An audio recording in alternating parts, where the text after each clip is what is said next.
सोया है चौकीदार, कहाँ सोया है चौकीदार। विजय माल्या नाक के नीचे से हो गया फरार, कहाँ सोया है चौकीदार, कहाँ सोया है चौकीदार। बिस्मिल्लाहिर्रहमानिर्रहीम। मुअज़्ज़ज़ सामाईन, अस्सलामु अलैकुम वरहमतुल्लाहि वबरकातुहू। उम्मीद है आप खैरियत से होंगे। अल्लाह आपको खुश रखे, शादो आबाद रखे। अल्लाह पाक आपकी ज़िंदगी में खूब बहारें अता फरमाए। मेरे प्यारे नाज़रीन, यूँ तो हम आपको बीच बीच में कभी कभी इमरान प्रतापगढ़ी की शायरी सुनवाते रहते हैं, उनकी नज़में सुनवाते रहते हैं, और वाकई उनको नज़म पढ़ने का एक ढंग है, एक तरीक़ा है, और वो अपनी शायरी से लोगों को दीवाना बनाते हैं। लोग उनके ख्वाहिशमंद रहते हैं, उनके शाइक़ रहते हैं, और लोग उनके चाहतमंद रहते हैं कि हमें जो है इमरान प्रतापगढ़ी की शायरी सुनने को मिले। उनकी नज़म सुनने को लोग बेताब रहा करते हैं। मेरे भाइयों, हिंदुस्तान का मैं समझता हूँ कि अक्सर तबका, ज़्यादातर जो तबका है वो उनको पसंद करता है, उनकी शायरी को पसंद करता है, उनकी नज़मों को पसंद करता है। तो आइए एक बार फिर हम वो शायरी, वो नज़म आपको सुनवाने वाले हैं जो उन्होंने हरियाणा की सरज़मीन पर कही थी। जो शायरी उन्होंने हरियाणा की सरज़मीन पर की थी, वहाँ एक सभा के अंदर। तो वो शायरी सुनते हैं और सुनने के बाद आपको पता लगेगा कि लोग इमरान प्रतापगढ़ी के कितने दीवाने रहते हैं। आइए सुनते हैं इमरान प्रतापगढ़ी की एक नई शायरी। करता है कि अब उनसे सवाल पूछूं कि कहाँ सोया है चौकीदार, कहाँ सोया है चौकीदार। विजय माल्या नाक के नीचे से हो गया फरार, कहाँ सोया है चौकीदार, कहाँ सोया है चौकीदार। खट्टर जी ने कर डाला हरियाणा का बंटा धार, कहाँ सोया है चौकीदार, कहाँ सोया है चौकीदार। के चाय बेचने वाला पूरा भारत बेच रहा है।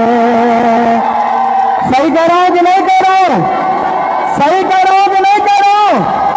सही कह रहा हूं तो मुझे आपका वही जोश, वही जज्बा दिखाई पड़ना चाहिए कि चाय बेचने वाला पूरा भारत बेच रहा है। इसी काम में हासिल से महारत बेच रहा है। कि रेल बिक गई, तेल बिक गया, बिका हवाई अड्डा। सही बात है ना? अगली जो लाइन आने जा रही है उसमें एक नाम आएगा, और अगर हल्की सी गुदगुदी हो ना तो उसे तालियों में बदलना। कि रेल बिक गई, तेल बिक गया, बिका हवाई अड्डा। सब कुछ बिकता देख के खुश है अपने जेपी नड्डा।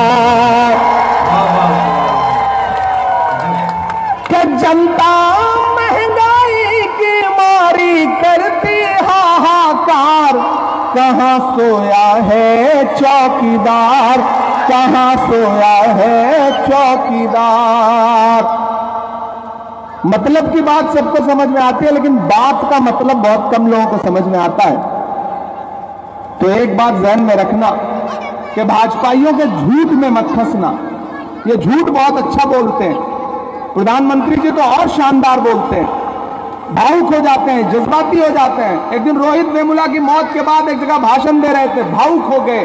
जब भाजपा पे बड़े आरोप लगे, हमारा एक दलित साथी जो मारा गया था, तो भावुक हो गए। तो मुझसे एक दिन मीडिया के साथियों ने कहा, इमरान साहब आज तो प्राइम मिनिस्टर साहब बड़े जज्बाती हो गए, आज क्या कहेंगे आप? मैंने कहा भाई मैं तो शायर हूं, मैं तो बस एक शेर सुनाऊंगा कि वो अब तिजारती पहलू निकाल लेता है, मैं कुछ कहूं तो तराजू निकाल लेता है। मैं इसलिए भी तेरे फन की कद्र करता हूं, तू झूठ बोल के आंसू निकाल लेता है। भाजपाइयों के झूठ के चक्कर में मत फंसना। वो आएंगे, झूठ बोलेंगे, धोखा देंगे, बरगलाएंगे, बहकाएंगे, बांटेंगे, किसी झांसे में नहीं आना। वो भाजपा के एक मंत्री यहीं हरियाणा के एक गांव में गए और गांव वालों को इकट्ठा किया, बोले साहब तो चुनाव का मौका है, बताओ तुम्हारी जो समस्याएं हैं मैं इन्हें खत्म करना चाहता हूं। गांव के लोग आपकी तरह भोले भाले थे, इकट्ठे हो गए, बोले साहब 2 समस्या है। बोले पहली बताओ। बोले गांव में हॉस्पिटल नहीं है। उन्होंने अपना मोबाइल निकाला, फोन लगाया और लगे डांटने। बोले सीएमओ साहब इस गांव में हॉस्पिटल नहीं है, कल तक यहां पर एक टेम्परेरी हॉस्पिटल खड़ा हो जाना चाहिए। फोन रखा, फिर गांव वालों से बोले दूसरी समस्या बताओ। गांव वाले बोले साहब गांव में मोबाइल का कोई नेटवर्क नहीं है। ये दूसरी समस्या है। तो ये झूठ बहुत बोलते हैं, इनके झूठ में नहीं फंसना है। एक एक वोट, जिस तरह से आज आपने 10 घंटे का रोड शो निकाला, आप नहीं थके, हम लोग भले थक गए हो, आप नहीं थके। आप दौड़ते हुए हुजूम के साथ आ रहे थे, उससे लग रहा था कि कितना प्यार करते हैं, कितना जोश है आपके अंदर, कितनी मोहब्बत करते हैं आप अपने इस महबूब नेता से। मैं तो ये कहता हूं कि कोई आ जाए, कोई बड़ी से बड़ी ताकत आ जाए। मैंने सुना है कि कई आके लौट भी चुके।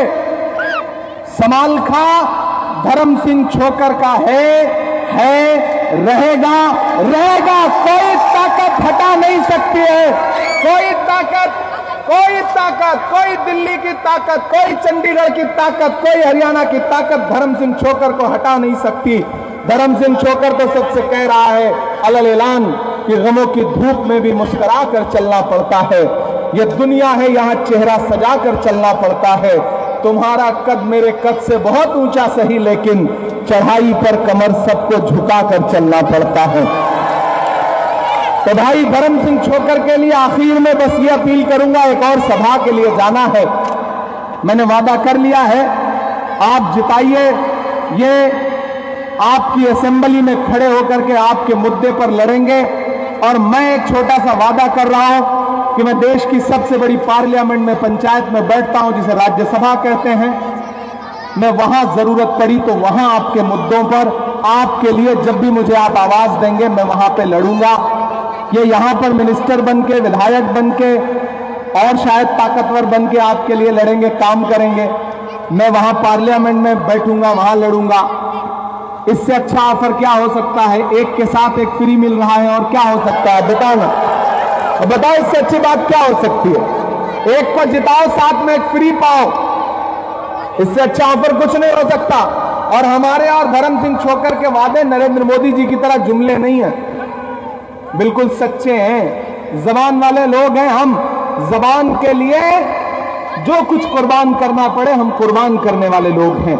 आखिर में मैं चाहता हूं कि जहां है, जैसे है, मुझे पता है उजाला कम है क्योंकि ये सभा दिन में होनी थी, लेकिन देश देखे कि हम लोग आए तो रात हो चुकी है, 8 बज रहे हैं, 8:15 बज रहे हैं, लेकिन हजारों का हुजूम है, लोग खड़े हैं, कुर्सियां कम पड़ गई हैं, सड़क पर खड़े हैं। मैं चाहता हूं कि जहां भी है, जैसे भी हैं, जिस हालत में है, एक एक हाथ उठा करके, स्टेज के लोग भी और सामने के लोग भी, मुझे यकीन दिलाइए कि अपने घरों से बाहर निकलिएगा और जा करके अपना एक एक वोट धर्म सिंह छोकर को 5 तारीख को देकर के आइएगा। मैं नारा देखा आपने कितना बेहतरीन अंदाज है, लोग किस तरह से इमरान प्रतापगढ़ी के दीवाने रहते हैं। जहां भी जाते हैं ये अपनी छाप छोड़ जाते हैं, जहां भी जाते हैं ये अपनी पहचान छोड़ के आते हैं, और एक बार जाते हैं